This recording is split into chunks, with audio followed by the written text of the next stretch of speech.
So, hi everyone. Welcome to Transitioning to College at Cal. Patricia and I are very excited to talk a little bit about the transition to Cal. We are L&S mentors. We'll give folks just a few more seconds to come in. We're seeing the participant list grow, but we'll get started in just a second.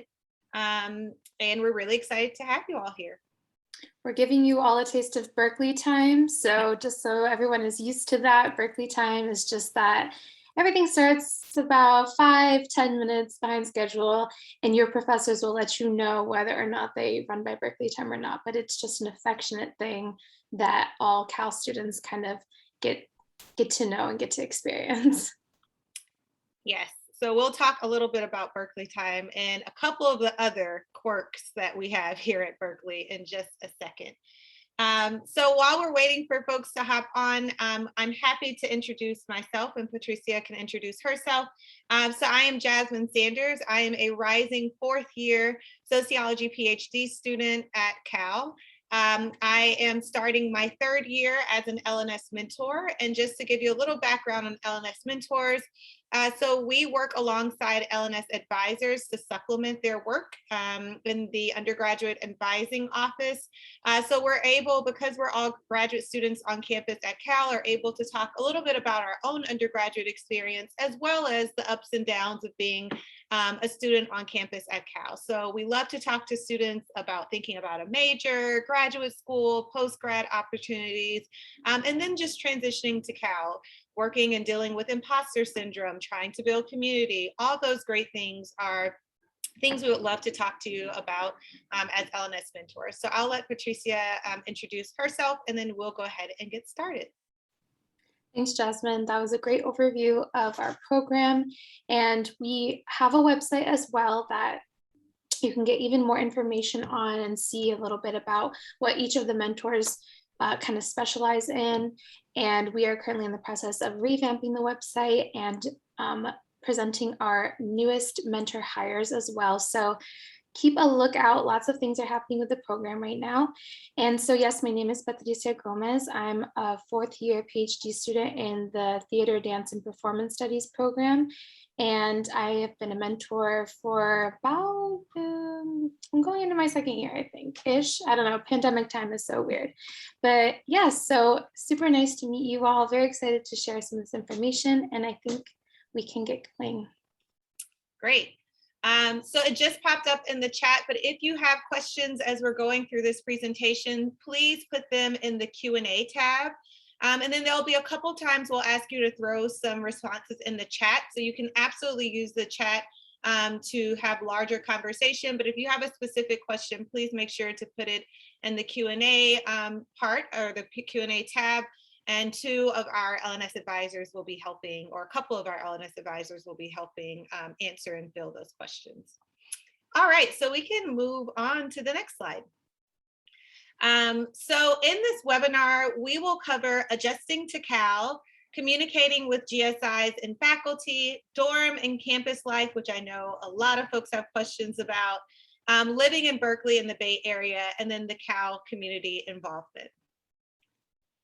All right, so for our icebreaker that we're going to go ahead and throw in the chat in the next slide, we are just going to talk a little bit about what you are most looking forward to and excited about in transitioning to Cal, but also we're going to be a little transparent and share what we're a little nervous or apprehensive about in transitioning to Cal. So you can throw those two questions. You can either answer both or one, and just throw them in the chat.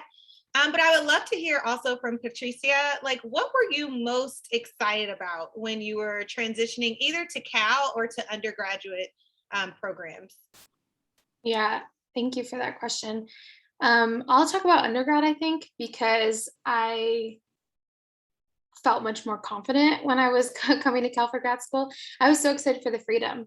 You know, I have immigrant parents, and, you know, they're very strict and all these good things. And also I was trying to make my path through the arts, and my parents are like, no, go to like the STEM field. And I was like, I can't do science. Like, I'm so sorry. So I was really excited for that freedom of being able to, you know, go out and not have to explain a lot of things. So I was really excited for that part. And I was also really excited to kind of like not be under that radar and kind of make some choices that followed my intuition that I knew were going to be right for me. So like choosing classes. And again, like it's one of those double-edged sword things where my parents didn't go to university here. And so they didn't really understand necessarily what is like, you know, the name of the class, right, when I would tell them what I was taking. So there's ways that like I had to kind of figure it out for myself, which was really difficult, but then I found support systems on campus. But at the same time, I was really excited for that freedom to kind of like, all right, I know what I'm doing, like I can do this and make choices that are right for me. So I was really excited for that. And I actually would like to hear from you, Jasmine, if you'd like to answer the second one. Yeah. So I was similar to you, super excited to get out of my parents' house. I love them, but I was ready to go. I was like, bye, didn't look back, didn't cry, any of that. But I was also really nervous. I was coming from a pretty big high school. I went to Spelman College in Atlanta, Georgia, and my high school was actually a little bigger than my undergrad. So I was a little nervous about that transition, but I was also nervous because I was coming from a public school, and even though I had taken AP courses and honors courses, I just knew there was going to be a jump in academic rigor, and I was really nervous about if I could keep up. I also felt like I wasn't necessarily the smartest student, but I worked really hard. And so I was just like, I'm a hard worker, but like, what if homework is not as important in college? And like, all of this hard work is going, you know, in vain. So I was really nervous about the jump in academic rigor and if I was able or would be able to keep up. I see some similar things popping up in the chat. So Yeah. you're absolutely not alone about being nervous about workload or moving and transitioning from high school, maybe a smaller high school to a larger space. And just a difficulty in academics. So definitely normal to be thinking about those things. So Patricia is going to talk to us a little bit more about that transition from high school to college. So I'll let her take it from here. Yeah, and I also just want to say that I feel like a lot of those concerns that are coming up in the chat will kind of be touched on throughout the whole presentation. So just like sit tight, I think we will touch on a lot of those things. So one of the biggest kind of transitions that a lot of people don't really talk about the difference between high school and college is really time management, I think, because when you are in high school, you've got all your periods, you've got your little cohort of students that you kind of gravitate with every single day through the same, even just like one or two buildings, right? You don't have a whole campus necessarily. I mean, maybe you did, but most people are not going to be coming from that kind of space. So keeping track of your time and knowing that your day is not going to look the same every single day. You are not going to have homeroom every day. You're not going to have a lunch period every day. And so that can throw a lot of students off to be like, oh my gosh, I have one class on Monday. What am I going to do with the rest of the day? You know what I mean? So one of the biggest things that we can kind of talk about with you all, if you want to like come and speak to us a little bit better, is time management and figuring out what is the best way that you can be organized. We cannot stress this enough. It is a lot to juggle. And I think that the amount of like coursework that you're going to have to take and the amount of homework and studying and independence, it kind of can be overwhelming at first. And that's why a lot of students their first semester not only struggle with adjusting, like not living at home, getting used to sharing space in a dorm, you know, all of that kind of stuff, trying to build community. But then they're like, how do I juggle all of these things? Plus I love to work out. So I also want to work out. How do I manage this? And they just kind of do stuff as it kind of feels like, oh, I have 15 minutes, I'm going to go do something. So we can't stress enough to figure out what is the best way that you are organized and really commit to yourself that you are going to honor what that looks like for you. So if it's about putting everything in your B courses, just like your Google Calendar, I'm sorry, BCal, not B courses, and you put like alarms and like alerts to kind of let you know that something is coming up. That's what I would do, right? I would put all my class time into my calendar. I would put all of my assignments and the due dates and multiple little alerts. So like the day before something's due, I would get a little notification. And then like 2 hours before something's due, I would get another one, right? But then if you have clubs, right, and you're gonna participate on Wednesday for that, you put all of your commitments, all the things you want to do in your calendar, or if you like paper version, right, to put that into your physical calendar. And so that way you have like a map of what your week looks like. And then you can see, okay, Tuesday is really busy. So I can't actually commit to anything else on Tuesdays and Thursdays. Like I'm maxed out. And we'll talk a little bit more about time management stuff if you actually want to go to the next slide. So one really important thing that comes up with time management and making sure all your tasks are completed correctly is to have a really good sense of everything you have to do. Because when you come to college, nobody is going to be like holding your hand, shuffling you out of a space and be like, okay, you have to go to like study hall and go do your homework, right? No one is really going to be knocking at your door and be like, hey, your assignment is due tomorrow. You know, there is a way that it's kind of very hands off from your GSIs and your professors. And that is kind of what is expected as a sort of training for the future, right? When you have a job and you have to turn in assignments, you have to turn in, you know, actual work, no one is really going to be on you. You have to have a certain level of independence. And so this is where you create that. So time management is understanding also how to not overcommit. And that's a really big issue. A lot of students at Cal got in because you are super stars, like you are overachievers, you go above and beyond, you love to be super involved, are part of a lot of clubs and things. But again, like we've talked about, and as folks are nervous about balancing all of your commitments, we recommend to start with less and then go up. So one thing that I say is that you have to pick a number. So like, let's say you want to do 5 things outside of your classes, right? You like to work out, that's one thing. You like to have weekly dinners with your dorm mates. You know, you pick your number and you stick to it. And then you put it all on the calendar like we talked about on the last slide. And then you can start to see, oh, I've committed to too much. I have no study time anywhere, right? Or if you commit to too much study time, and then you miss out on the opportunities to build community. You miss out on opportunities to do activities on campus. So finding that balance that's really best for you and what your actual goals are for college is going to be the best way for you to move forward, which is bringing us to this slide about knowing yourself, right? So knowing when you work best. And this is something that I didn't actually believe until I really sat with myself and thought about it. I, for example, work best at night. My brain is sharper, I'm much more clear, I can write better. So if I have things like gym or emails I have to answer or like busy tasks, I put that in the morning for my schedules.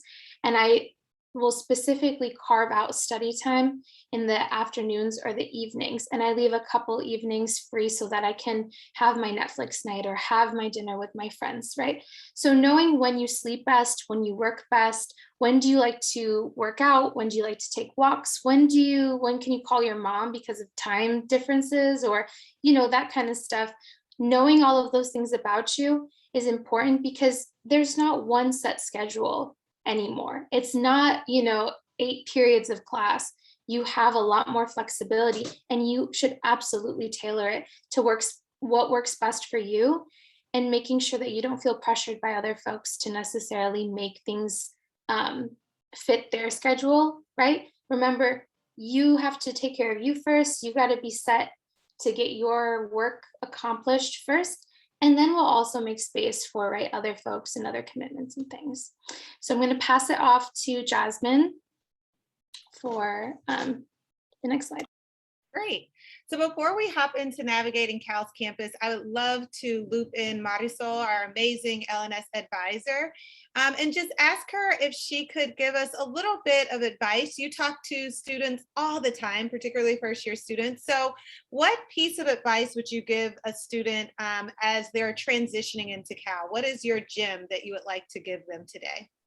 Yes, so I just want to first thank everyone for coming. It's super exciting to be here with all of you. I especially love meeting new students. Y'all come in with so much energy and it energizes me. So I'm really happy to be here with all of you today.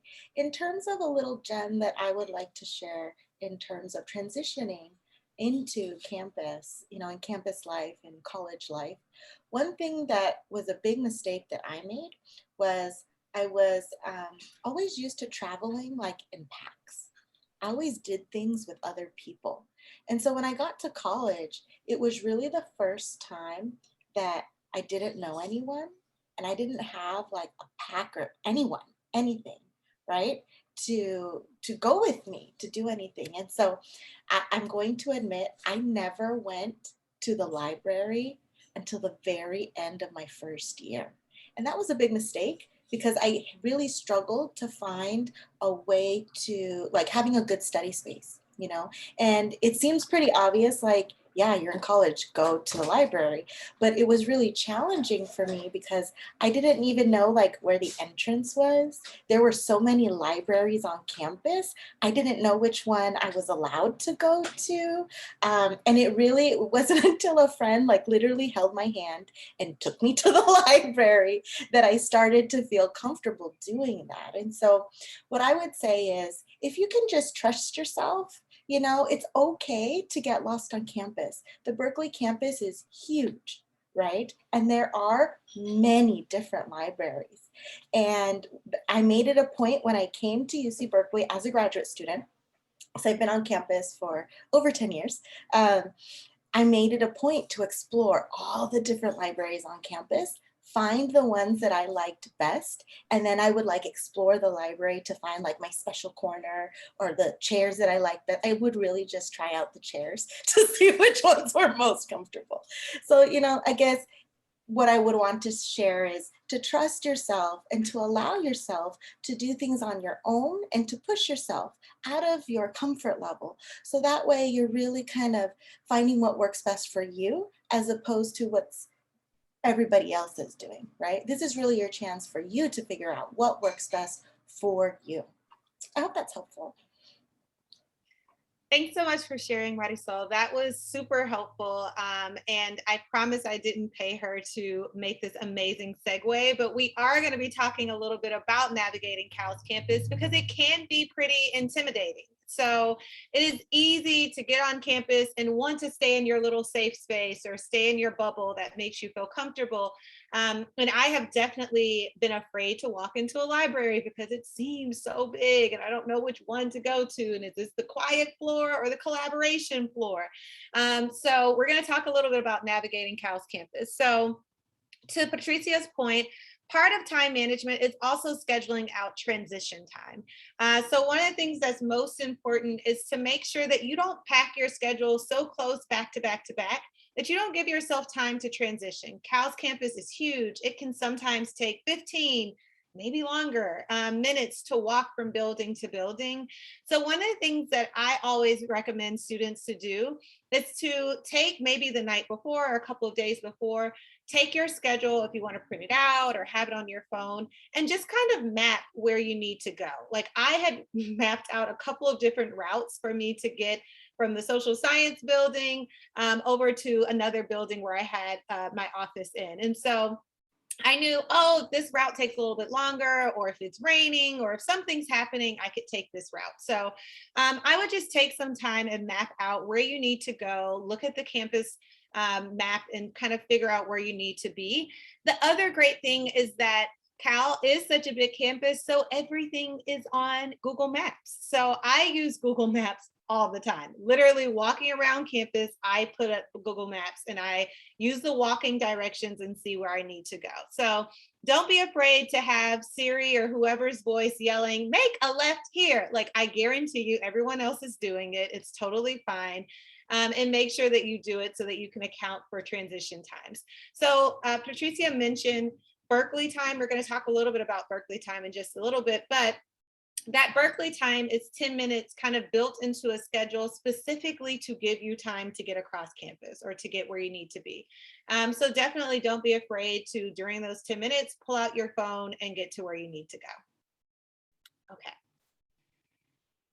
So now we're going to talk a little bit about remote instruction. I know we are so tired of Zoom. We are all Zoomed out. And if we never have to log into a meeting again, it would probably be too soon.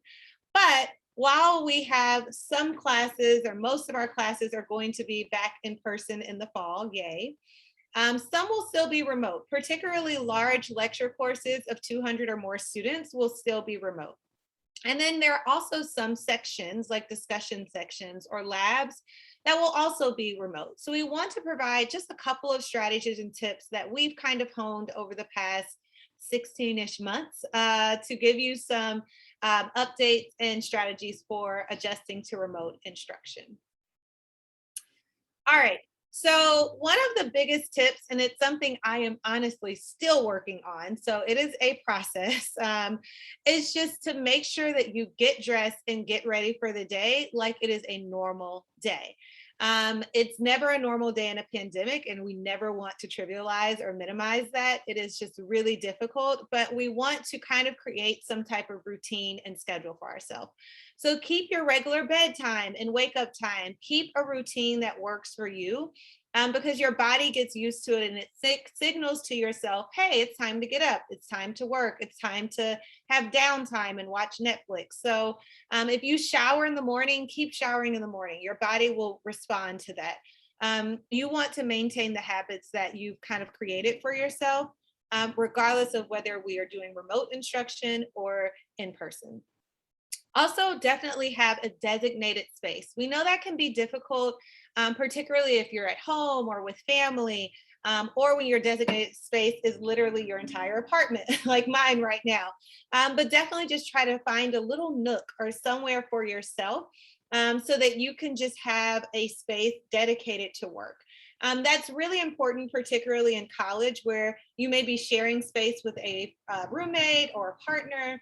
And it's really hard to designate and separate work from personal life when your work is everywhere. So having a space that's just specific for working not only creates that separation in your mind, but it also provides a space for you to do your best work. Set weekly and daily goals. There may be some days that you can't work, and that's absolutely fine. There may be some days where you are stacked back to back to back with classes, and so that's a day you're not working. But you want to set aside some time, specifically in your schedule, to map out and tackle your goals and tasks for the day. So one of the things we really talk a lot about as L&S mentors, as well as L&S advisors, are ways to address your goals and your tasks. So one of the things I love is Pomodoro method. So some of you may have heard of the Pomodoro method, but it is a way to break up your task into manageable and small chunks, as well as bake in breaks, which is the next one. But Pomodoro method is that you do 25 minutes on, 25 minutes of uninterrupted work. You take away all of your distractions. I usually throw my phone somewhere, leave it in another room, and I do 25 minutes of work and then a 5-minute break, and then 25 minutes of work and a 5-minute break. And in that 50 minutes, you probably accomplish more than what you would if you were trying to just do everything in 1 hour. The other way you can do Pomodoro method is just like a 50-minute uninterrupted work break, or a 50-minute uninterrupted work section, and then a 10-minute break. That is when I'm doing longer Pomodoro sets. I usually block out every Monday, Wednesday, and Friday writing time for myself because I'm finishing up a paper. And so I do those 3 hours in Pomodoro sets, 50 minutes on, 10 minutes off, 50 minutes on, 10 minutes off, so on and so forth. So try to map out not only your goals, but figure out how you're going to tackle them, and use whatever time you have. Even if it's 20 minutes, you can knock out a lot in 20 minutes. So definitely map out your goals and how you're going to accomplish them. And then, like we said, take breaks. I am the queen of rewarding myself for even the smallest of tasks. So if you work for 25 minutes, you deserve a 5-minute break. Like, reward yourself. Celebrate the small stuff. Take time for yourself, whether it's a 5-minute walk, or if you have a longer break, going out and doing some activity to get your body moving. Particularly if we're doing remote instruction, you're literally sitting here for hours at a time and you have to get your body moving. So take that 5 minutes and walk around the house, do some crunches, jumping jacks, anything to kind of just give yourself some time to reboot and recharge and get back going. Patricia, what are some other tips that you would recommend for remote instruction? Definitely curating your workspace.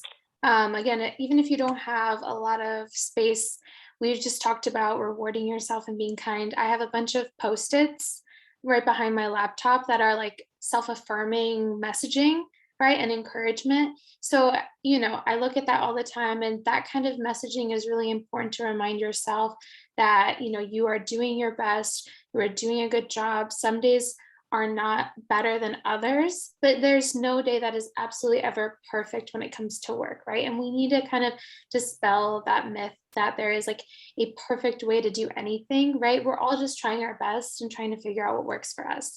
Curating your space could also look like making sure you have everything that you need right here, so you don't have to keep getting up and looking for things, right? So like I have all my pens here, I have some plants, I have a candle, things that make sitting here and working feel a lot better and a lot kinder is important. We talked about exercise. I think making a list of your kind of non-negotiable stuff that you need every day is really important. So like those are the things that you'll promise to yourself that you're never going to really compromise on, that you're always going to make time for that.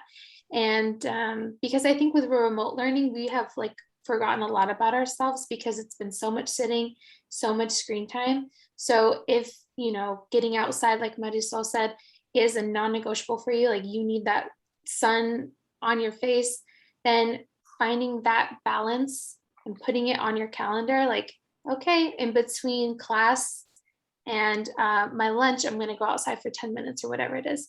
Those little things really help improve your state of mind and your well-being and make you feel better to go back to get your work done. So that's what I would say. Great, thank you so much. I'm actually going to pass it off to you to talk a little bit about communicating with GSIs and faculty. Right. Okay, so this is a huge thing that can be super intimidating for folks because unlike I think in high school where you see the same teachers every single day, if not every other day, you build a quicker kind of relationship with them. And in college, you don't see them as often, or you might be in a huge seminar where there is so many students that you feel like, one of so many.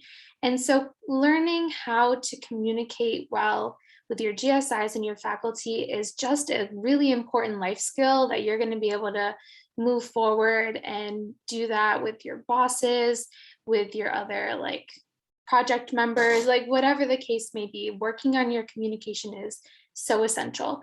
And so one of that ways can be via email. Please, I want to just make it known that you can send emails and it is a kind of skill and we can talk about it. Y'all can come to us to work on that. But, learning to email is like, dear professor, right? You would always greet your professor with like professor or doctor. And your GSIs, you can use the first name. You want to make sure that in the body of your email is very like short and concise. Like, my name is blank. I'm in your class blank, the name. I'm writing today to you because I missed an assignment due to, the flu, whatever, right? I'm wondering if there is any policy around making that up. And so that's one of the ways. Yes, okay, we skipped down a little bit to email, but so you want to just be really concise, really clear to the point. Always, don't lean on like the more formal side than informal. Even with your GSIs, it is just the kind of etiquette around these things. And spell check, right? Make sure that you write sincerely, not like hugs or anything like that, that kind of thing. And then if obviously in the future someone asks you to address them by a specific name, right, then you can start to adjust that stuff, but always lean on the side of being more formal. So emails is a great way to kind of reach out if you're interested in research opportunities, if you're interested in taking their class and you want to know if they're going to offer it again next semester, if you have a question around your class or you feel like you're starting to slip, that's really important for you to communicate before the problem becomes a mountain. I promise you, they want to help you figure it out if you have an issue, and also letting them know that you're going to miss a class, or just being on top of communication so that you know that you have covered all your bases, right? You did communicate, you have signaled to them what's going on. And if they don't respond to certain kinds of things, typically speaking, I would wait about a week and a half before following up, just gently following up. Dear Professor Gomez, listen, just gently following up on my previous email. Not sure if I got lost in your inbox. Again, I'm writing today to speak to you about X, Y, and Z. Thank you so much. Sincerely, Patricia. The other way is office hours. Sorry, Marisol's making you bounce around, but office hours is the other important way that you can get in touch. A lot of people feel like office hours, you have to go if there's a problem, right? Only if there's an issue. And that is not true. You can go to office hours to ask clarifying questions. If you're nervous about email, you can do that in person. If you have a question about a grade that you got, you can do that. If you would like to ask some kind of preparatory questions going into a final, if you are interested in this professor and you want to know, like, hey, how did you get into the field? Could you tell me a bit about your story? If you're interested in grad school, you can talk to your GSIs about how they went through the process of applying and figuring out what program was right for them. So office hours are for everybody. Office hours is that designated time that GSIs and professors have set aside for their students. So, don't feel shy about it. This is your time to go. This is your time to ask those kinds of questions and be in space and build those relationships that are going to be so important for you for the future. So make sure that you are punctual, right? Make sure that you, if you're asking them to look at something, or this is, let's look at the first draft of your paper, right? Your GSI has requested that. Make sure that you send any of that material beforehand via email and you signal that it's for office hours. And again, you don't have to stay the whole time. So if you go, you get your answer to whatever the question is, you can say, thank you so much for your time. I really appreciate it. Have a good rest of your day. And then you can leave. So again, we can work on that. If anyone has questions about that and concerns, we help folks work with office hours. So we're going to skip the email one, which is the next one. We already talked about email. And Jasmine is going to now discuss dorm life.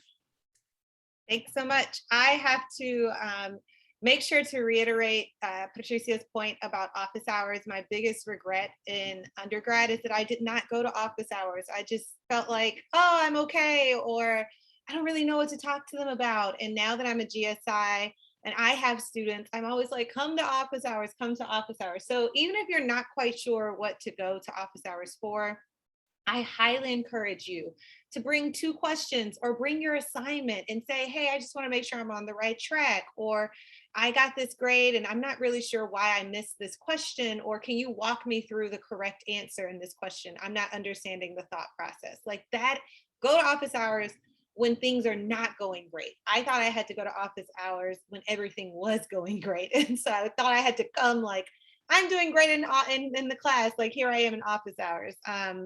But I want my students to come to me when things are confusing. Like that is what your GSIs and your professors are for. So have to give another just point of emphasis on office hours. So dorm life. I know so many of my students I'm teaching in Bridge Connect want to talk about dorm life and moving into the dorms, having a roommate, perhaps having multiple roommates. So we wanted to quickly touch on how exciting it could be to, again, be living perhaps outside of your parents' or guardian's house for the first time. And it's really great because so many people have made lifelong friends with their roommates. But sometimes dorm life can be a little difficult to navigate, and living with anyone for the first time is always a little hard. So the biggest piece of advice that I give to students is to be sure to sit down with your roommates and discuss boundaries, habits, and expectations. And that can be a little awkward early on. You're like having this really grown up conversation with people you don't know, but it really saves a lot of conflict in the future. And so I always tell my students it can be something pretty light and fun, like, hey, let's get a whiteboard and talk about community agreements. And let's just draft out, and it can be like fun, like Club 5A. My apartment was 5A for years. So, like Club 5A agreements or expectations or laying down the house rules. It doesn't have to be super punitive or anything like that has negative consequences. It can be fun, but you want to like really lay out like what are maybe our quiet hours isn't fun, but maybe our respectful hours, right? So like what are the times where we're just not going to be blasting our music or listening to Netflix or watching Netflix really, really loud? Like maybe our respectful hours will happen from 11 p.m. to 7 a.m. And we are just like really conscious about being respectful towards our roommates and to ourselves, like, right? We're needing to get sleep and rest ourselves. Maybe we will lay out on that board all of our schedules. And it would be important to note, like, is this in class in person or is it remote? So because we do have a couple of remote lectures, you may want to put on the whiteboard or put on your community agreements, like, hey, I have to be remote in this class from 12 to 2. So like when you're running around in the background, maybe coming out of the shower, like I'm gonna be on Zoom, just want to let you know. So laying out your expectations, like what are the expectations as far as food goes? If it's in the refrigerator, is it like fair game for anyone? Are there certain shelves that are like community shelves versus individual shelves? It feels again a little awkward to be that specific and explicit, but it will again save a lot of headache in the future. The other thing is that again, it doesn't have to be all like, oh, these are the rules, womp, womp, womp. Some of those community agreements can be fun. So, like every Wednesday, what we will commit as roommates is that we'll have dinner together and watch this, watch The Bachelor or something crazy, right? Like, so some of it can be setting expectations to build community. And it doesn't always have to be setting expectations around stipulations and rules, etc. So definitely take that time in that first couple of weeks or so and just lay out expectations, boundaries, how you want to engage, how do you all want to build community, because it will certainly help as you continue on the process. So moving on a little bit to the quirks about Cal. So we kind of previewed Berkeley time a lot, but all campuses operate differently. And one of the cool things is that we don't have time built in to our schedules for transitioning, which we just talked about, and navigating campus. So everything operates for the most part on Berkeley time. So that means classes and usually some meetings start 10 minutes into the hour. So usually it's at the top of the hour. So you would definitely want to check if something starts at 1:30, is it really going to start at 1:40, or is it just meetings at the top of the hour? So always double check with your classes, always double check with meetings that you have to make sure that they prescribe to Berkeley time. What I will say from my own experiences is that for the most part, my classes operate on Berkeley time, but meetings do not. So if I'm having office hours and my office hours meeting is at 1:45, that does not mean I get the chance to show up at 1:55, right? Like most time office hours are only about 15 minutes. So now you only have 5 minutes left. So definitely try to make a note. GSIs will usually say, hey, my office hours are not on Berkeley time. Or if you're scheduling your own office hours, just build in your own 10-minute transition. So like, don't schedule it right when you get out of class. Give yourself a little bit of a breather room. And so you can get there in enough time. But definitely double check. It is not fun walking in 10 minutes late when something has already started. But for the most part, classes operate on Berkeley time. So now we're going to talk a little bit about living in the Bay Area, where hella is a normal word and you hear it all the time, and it is slang for like very or a lot. So we always love to include this slide here. So living in the Bay Area is a lot of fun. Berkeley is known for its very progressive and like liberal politics, but it's also really important to note that our campus embraces all perspectives and walks of life. So while it may feel like, oh, this is like, we're all thinking the same things, we don't. Like, folks have very different and disparate mindsets, and that is okay, and it's welcomed. And then also, because Berkeley and the Bay Area is really diverse, it's important that you keep in mind that you'll be meeting and interacting with people who are different from you. So one of the things that's really interesting and that we always like to highlight is that Berkeley is a very welcoming city, but it's also welcoming because they are welcoming a bunch of us who are strangers. We are visitors in Berkeley. There are folks and families and communities that have lived there forever, and they are welcoming us in. And so we should never feel like that campus, that city, that community is ours. We are visitors, and that's really important to know. And so the campus is open. You will see locals there. That is their space as well. And so we want to be clear and to be sure that we are just as welcoming as the city of Berkeley has been to us. That's really important to think about as we think about cities and communities that are being pushed out from gentrification and all of these rising housing prices.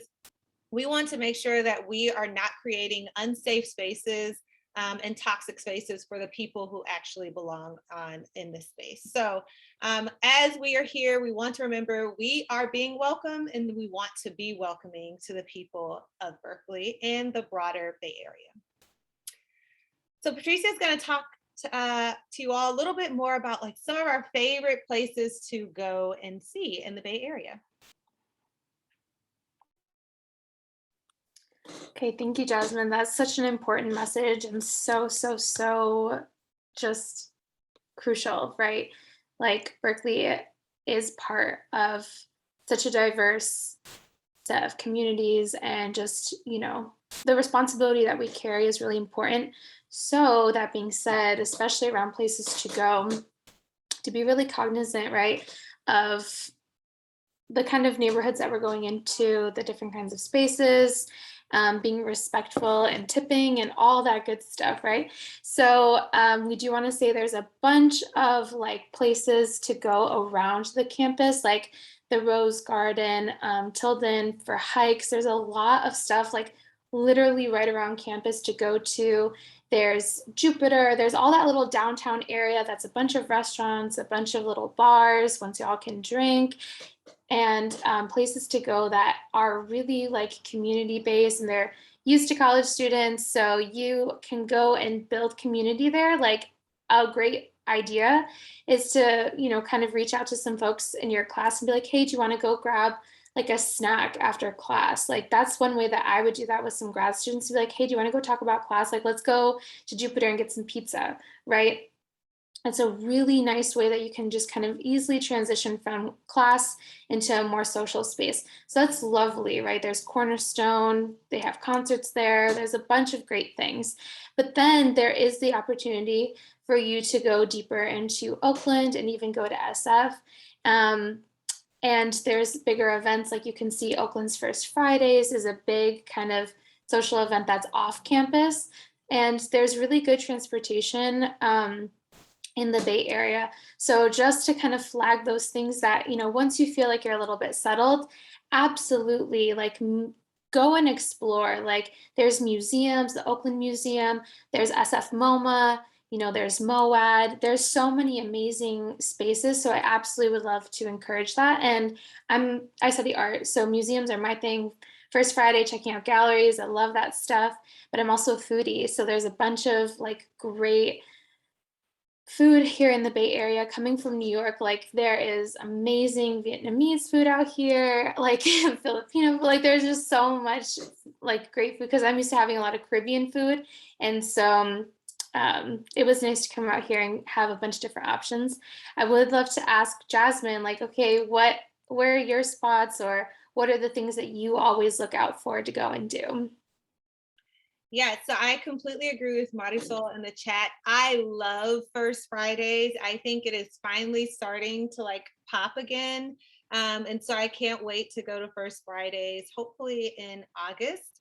My other favorite place, I live in Oakland. I've lived in Oakland since I moved here for grad school. My favorite place in Oakland is Lake Merritt.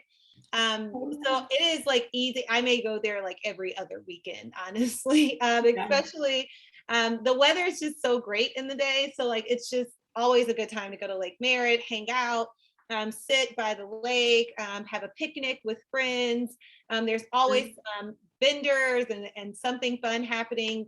There's a farmer's market at the top of the lake every Saturday, I think from 9 to noon. So I usually start at the farmer's market and then just walk around the lake. The lake is also like maybe 5 or 6 miles. So it's amazing exercise. Sometimes I just walk laps around the lake, but usually I just hang out with friends and eat snacks. So love Lake Merritt, one of my favorite places to go. You should absolutely go hang out.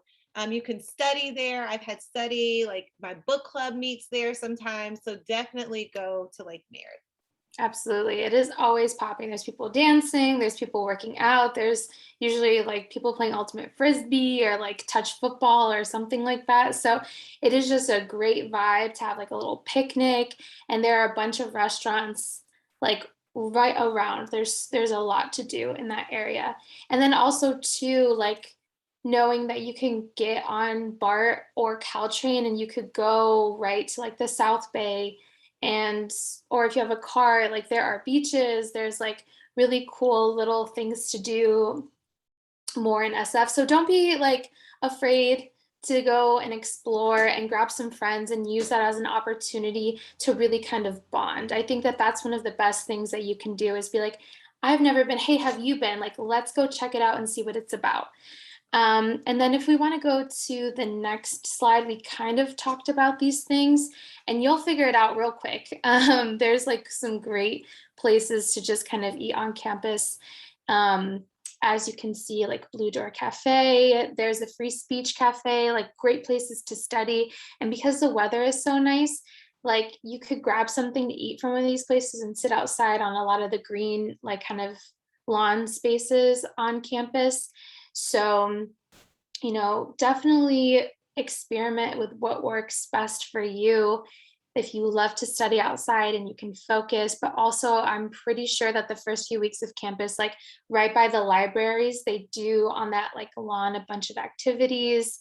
And so yeah, Kingpin Donuts is so good. Like being from New York, I miss like carby things, like, and Kingpin has such good donuts for real. And Jupiter Pizza is pretty good too. So there's all of those places. There's Comal, which is a bit more of like a Mexican fusion place that's downtown. So like downtown has a lot of options. And then there's Raleigh's as well. Is they have a great little happy hour with like really good snacks as well. And they're kind of a sportsy bar. Like sports is usually on the TV there. I feel like Jasmine would know some more sports bars than I do, but yeah. Raleigh's is a great sports bar. Okay. It's also outdoors, and so it's like an indoor-outdoor space, so you get the best of both worlds there. Yes. And the architecture building has a really good little food spot, and I forget what it's called, Fish and Bone. Okay, well, look for the architecture building. So next slide. So building community is really important for y'all. And I would just say, like, please check out the Cal link first, because there's so many student orgs and you can filter on there based on interest. And you can find like professional groups, you can find identity-based groups, you can find a bunch of different groups on campus. There is so many. And then if you don't want to kind of look through that, you could go to Caltopia, which is just kind of like an event that happens in the main little plaza area of campus, and all the like tables are set up for different groups. And just in general, throughout the semester, there's always going to be tables in that little area in front of the student center where like the salsa dancing group is out there and folks are like demonstrating what they have learned. There are people who are doing fundraisers and are like selling, you know, I don't know, In-N-Out burgers. Like, I don't know. I've seen people sell so many different kinds of food for fundraisers on that little strip. But also right around there are some of these centers, like you can see listed here, like the MCC, which is a space that is really built on inclusivity. It's accessible as well. I think all the spaces on campus have to be accessible. But anyways, the MCC, for example, has printing. So, you know, some of these spaces also provide different kinds of things like a little mini food pantry or printing or study spaces. They'll put on events. So if you identify with any of these, you know, please check it out. And there's always going to be folks there for you to meet. And Marisol, we're going to bring you in again, if you don't mind. And we would like to know if you have any recommendations on building community, any advice that you can give to our incoming students.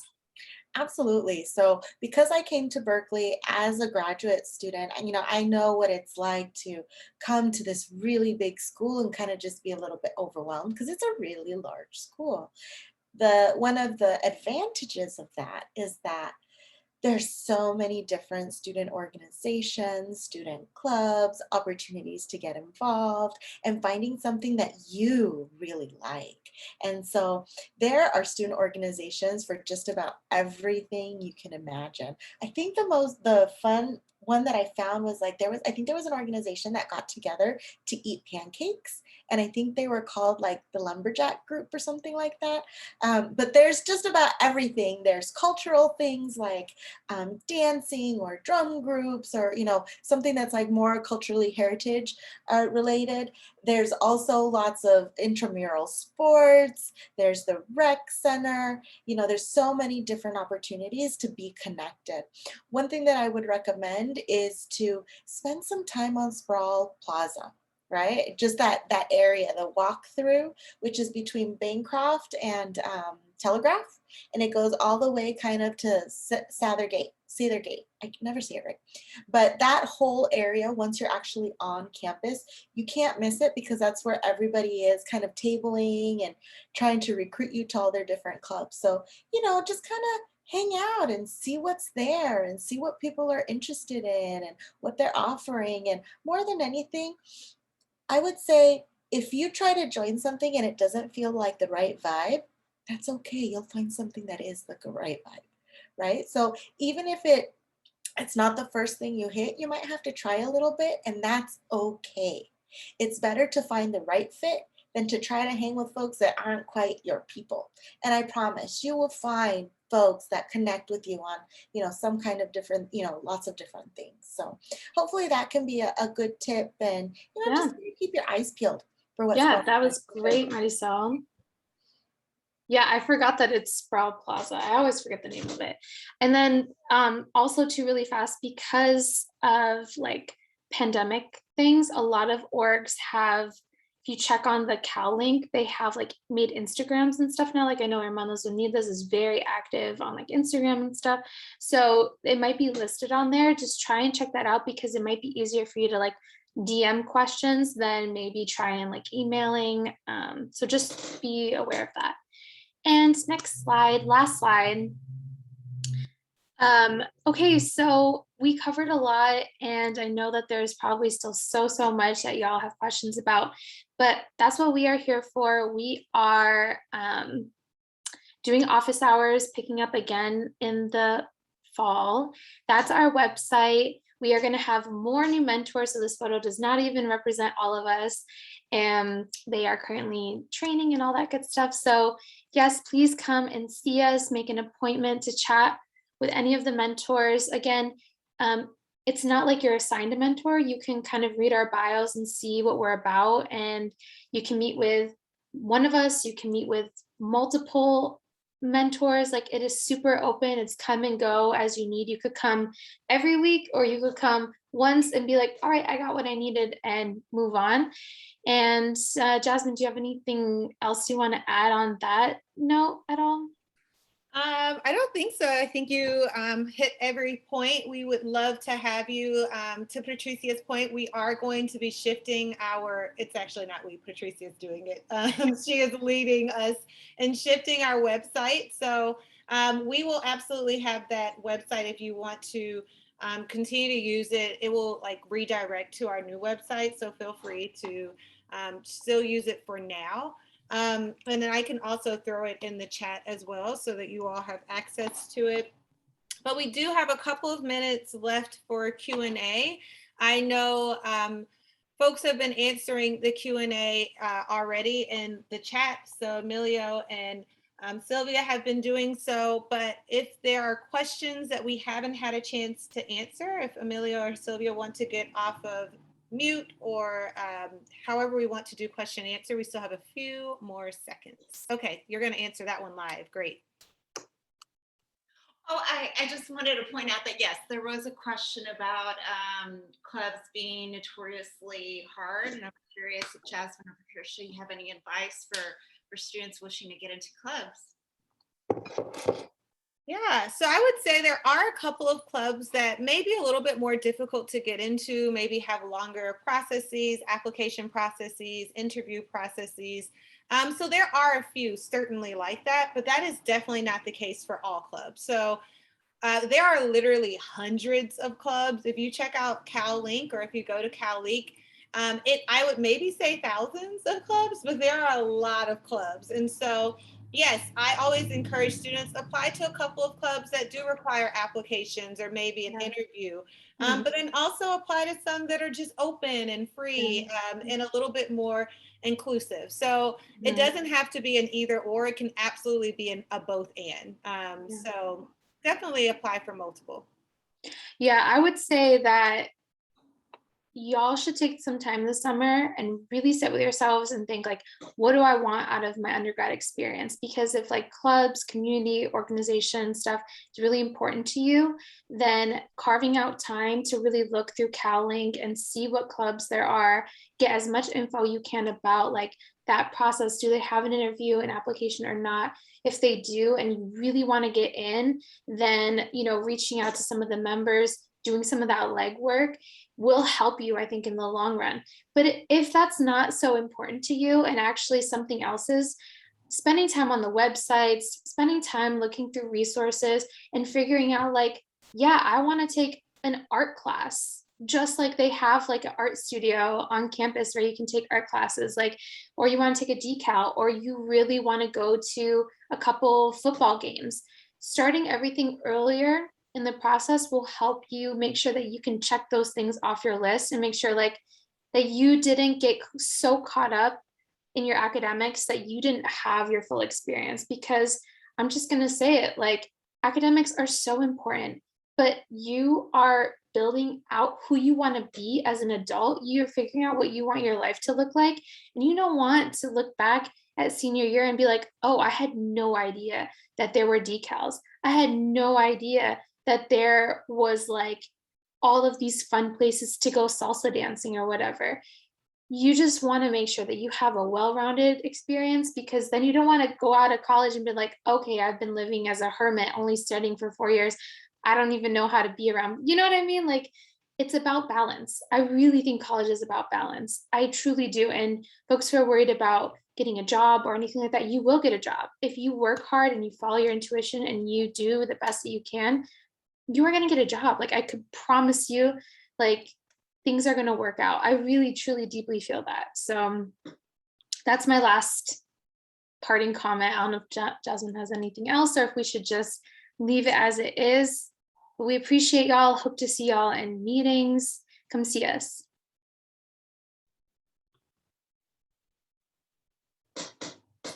Sorry, I was on mute. I think that's all the Q&A questions. Sylvia, are there any more that maybe we didn't see? I just want to make sure. No, that's pretty much it. Okay, great. Well, thank you all for joining us on a Friday afternoon. You could literally be anywhere, but we really appreciate you all for joining us. If you have two classes right after each other. Dexter, you always have 10 minutes in between to transition. So you can absolutely transition into Patricia's point, pack lots of food. I bring a full lunchbox to school. So I operate as if I'm a kindergartner and I bring a full lunchbox. So pack a snack, walk around, even if it's in the same building, you still have 10 minutes. So move around and then you'll be ready to roll for the second one. You're welcome. Any other questions? We still have a few minutes if folks want to I know people have to hop. We want to be respectful of your time.